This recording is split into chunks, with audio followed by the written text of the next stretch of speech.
Nothing in the world frustrates me more than when people from my own country are looked down upon when selling overseas. Ma'am, do you think that we are working out here for money? We're targeted by a complex fraud scheme involving a network of call centers originating in India. To send this money. I am calling you from the Microsoft. And I'm not going to be stupid and sugarcoat any of this because we've sort of done this to ourselves. One Perplexity search and Indians have scammed over $10 billion or 8,437 crores, out of which $500 million have been targeted attacks to the elderly. They've destroyed our reputation as online service providers, and as much as I wish that I could single-handedly unfuck this situation, I can't.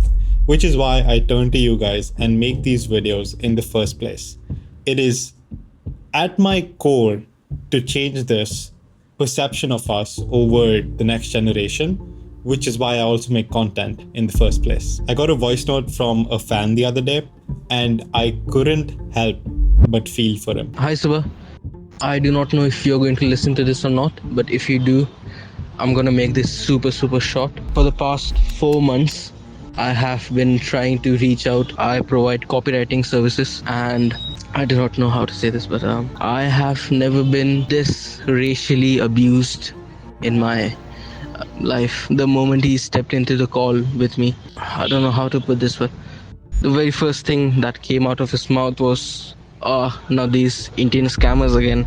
And the very first thing I get from the online space is getting brutally racially remarked by some guy in the US. The whole situation sucks, but we're not going to dwell over it. I will tell you what you need to know if you ever face a situation like this, because I have been there in the past. We wish that our accent doesn't matter and we're only judged by our merits. The truth is that it does.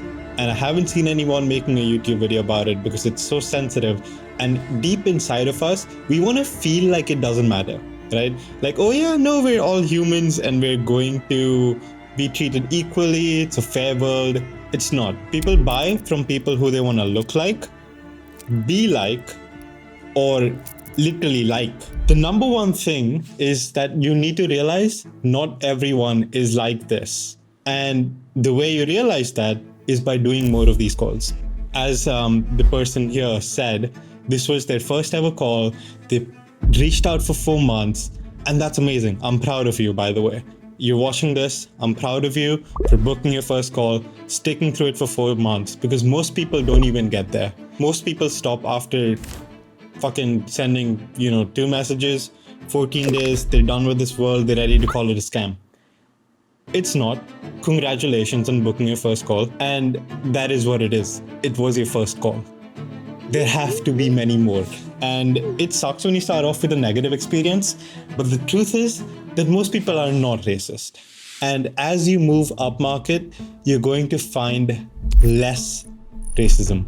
I've seen, as I've gone from selling things for $200 to $1,000 to $10,000 to $50,000, $70,000 contracts. As you move up and up the market, there's more diversity. Generally, I've only mainly sold to the American market, but even over there, it's not that we're selling to native white Americans. We're selling to people, we've sold to a lot of Indian Americans. We've sold to a lot of Asians in America, even though they might be second or third generation. There's diversity. And those people know what it's like, so they're not going to be racist towards someone. And the bottom line is that everyone is not like this. You need to get more repetitions. You need to have 10 sales calls, out of which maybe 1 or 2 will racially profile you.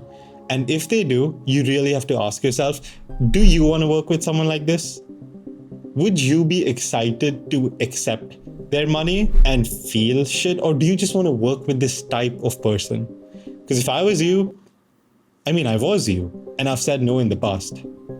You don't want to work with these types of people. Your work needs to be able to speak for itself, especially when you have less work to show. Example being, as you work with more clients and build more expertise, you need to prove yourself less. But when it's your first few calls, and I'm glad that you told me that you spend the whole day preparing. So here's what you could do before the call, right? So the person knows who they're getting in bed with, on a call with. You can send them Loom video one day before the call, and you can do this automatically. So assume that you're booking calls through Calendly. You can add a workflow where it sends them an email with a link to a generic Loom that you've recorded that explains all of your workflows. What this would look like is, hey, here's some of the work I've done in the past. Here's how I work. So show them your onboarding form. Here's what's going to happen. Here's what we'll discuss in this call. Here's what I would like you to be prepared with. After that, if we do decide to work together, here's sort of our minimum ticket. So we don't work with anyone for under $2,000, example. And if we decide that we're a good fit on the call, here's what you're going to get afterwards. You're going to get this onboarding page. You want to show that you're prepared, especially if you have less work to back you up. Then you want to show expertise in other ways, that you're extremely professional. You're sending them stuff on time, 1 hour ago. Send them a meeting summary after the meeting, right? Be professional. This is something that is so... I don't see it anywhere in many Indian freelancers. It's completely missing. But anyways, have your work speak for itself, because nobody cares about how you look or how you speak if you make them believe that you can make them more money through your service in any way, whether it be through increasing their fame or whatever you're trying to sell. If you can attach it to the core value of fame, money, love, sex, and there are like these 5 core human principles, you make them believe you can do that. It doesn't matter how you look. Now, this one might be a bit controversial, but accent neutralization and confidence. So this ties back into being a global citizen. We need, and this is just harsh truth here, right? And I said this at the start, but people buy from people who they sound like and are alike. So a part of this, and we have to differentiate ourselves from the Indian call center scammers, improve your accent, reduce the Indian accent. And don't think of this as, disconnecting from who you are or any bullshit like that. It's more about being a global citizen. It's about improving your English in a way that you can be more understandable to everyone else. It's not something that only Indians do, by the way. I have European friends who have also, they've hired speech coaches to try and reduce their heavy accent so that they can do more business in America. You should look into this, especially if you're already making a certain amount of money. And then the last and probably the most important thing is confidence.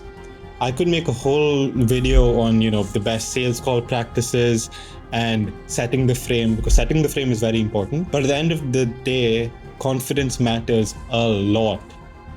If you walk in the room and you tell them and you greet them, you make small talk nicely, and if you're able to demonstrate expertise while being confident, you're already 80% of the way there. That's pretty much it.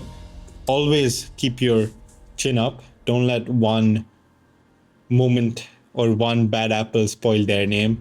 In the online world, everyone's racist towards Indians, because I'm living proof that you can do it. If I can do it, you can do it too, right? Which is why I'm glad that this person looks up to me, because I feel him in a way, and it infuriates me.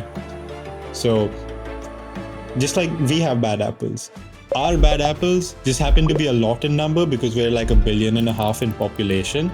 So we turn out to have a bunch of bad apples who are doing these scams, and they're pissing me off so much.